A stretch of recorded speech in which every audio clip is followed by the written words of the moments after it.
Unang Hari, Kabanata Siyam. Nang maipagawa na ni Solomon ang templo ni Yahweh, ang palasyo ng hari, at ang lahat ng binalak niyang ipatayo, nagpakita muli sa kanya si Yahweh tulad ng nangyari sa Gibeon. Sinabi sa kanya, "Ibinigay ko ang lahat ng hiniling mo sa iyong panalangin.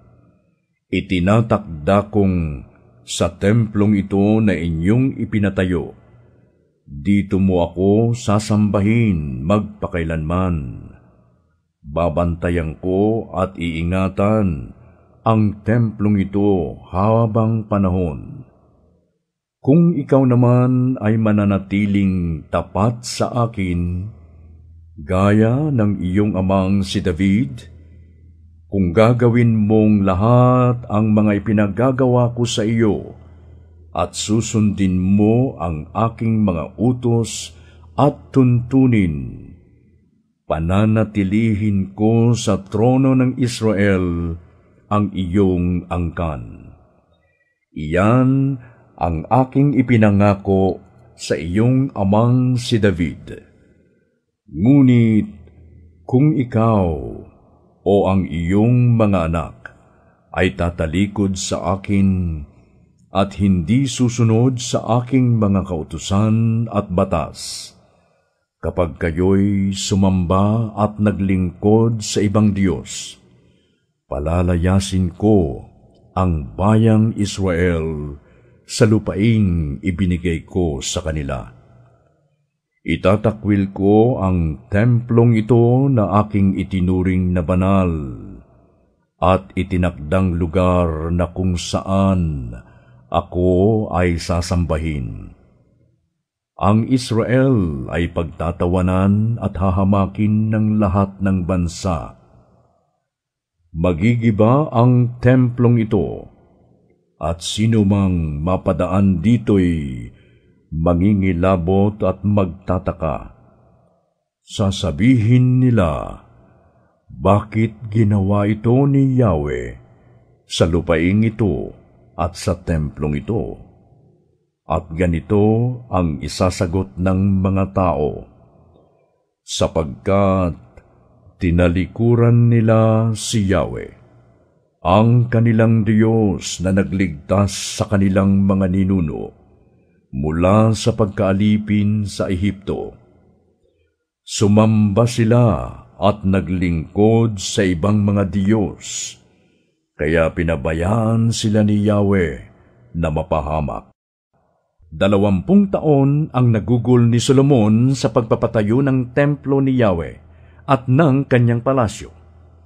Si Hiram, hari ng Tiro, ang nagpadala ng mga kahoy na cedar at cypress at ginto na ginamit para doon. Dahil dito, siya'y binigyan ni Solomon ng 20 lunsod sa lupain ng Galilea bilang kapalit. Ngunit nang dumating si Hiram mula sa Tiro upang tingnan ang mga lunsod na bigay sa kanya ni Solomon, hindi siya lubos na nasiyahan. Kaya nasabi niya, "Kapatid, bakit naman ganito ang mga lunsod na ibinigay mo sa akin?" Kaya tinawag na lupa ng Kabul ang mga lunsod na iyon hanggang ngayon. Nagpadala si Hiram kay Solomon ng 4,000 at 200 kilong ginto. Gumamit si Haring Solomon ng sapilitang pagtatrabaho upang maipatayo ang templo ni Yahweh at ang kanyang palasyo, at upang patatagin ang Milo at ang mga pader ng Jerusalem, Hazor, Megiddo at Gezer. Ang Gezer ay dating lunsod ng mga Kananeo na sinalakay at sinakop ng Faraon, hari ng Ehipto. Sinunog niya ito at pinatay ang mga taga roon. Pagkatapos, ibinigay ng Faraon ang lunsod na ito kay Solomon bilang dote ng kanyang anak na naging reyna ni Solomon. Ngunit ito'y muling ipinatayo ni Solomon. Ipinagawa rin niya ang Beth Horon sa timog, ang Baalat, ang Tadmor sa ilang, at ang mga lunsod at bayang himpilan ng kanyang mga kabayo at karwahe. Ipinagpatuloy niya ang lahat niyang binalak ipagawa sa Jerusalem, sa Lebanon, at sa lahat ng lupaing kanyang sakop.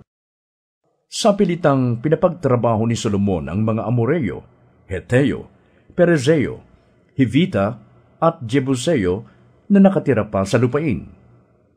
Ito ang mga anak at apo ng mga nakaligtas nang iutos ni Yahweh sa mga Israelita na lipulin ang lahat ng lahi na darat na nila sa lupain ng Kanaan. Hindi niya isinama sa sapilitang paggawa ang mga Israelita. Sa halip, ang mga ito'y ginawa niyang mandirigma, mga kawal at pinuno ng hukbo ng kanyang kabayuhan at ng kanyang mga karwahe. Ang bilang ng mga tagapangasiwa ni Solomon na pinamahala niya sa mga manggagawa ay 550 katao. Nang mayari na ang palasyong ipinagawa niya para sa reyna na anak ng Faraon, pinalipat niya ito mula sa lungsod ni David. Pagkatapos, ipinagawa niya ang Milo.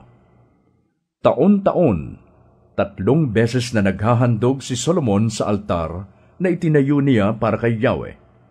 Nag-aalay siya ng mga handog na susunugin at mga handog na pinagsasaluhan, at nagsusunog din siya ng insenso para kay Yahweh. At natapos niya ang pagtatayo ng templo. Nagpagawa rin si Solomon ng maraming barko sa Ezion-Geber. Ang lungsod na ito ay nasa baybayin ng dagat na pula, sa lupain ng Edom, malapit sa Elat. Upang tulungan ang mga tauhan ni Solomon, pinadalhan siya ni Hiram ng sarili niyang mga tauhan na parang mga sanay na mandaragat. Pumunta sila sa Ophir, at pagbalik ay nag-uwi sila ng 14,700 kilong ginto at dinala nila kay Solomon.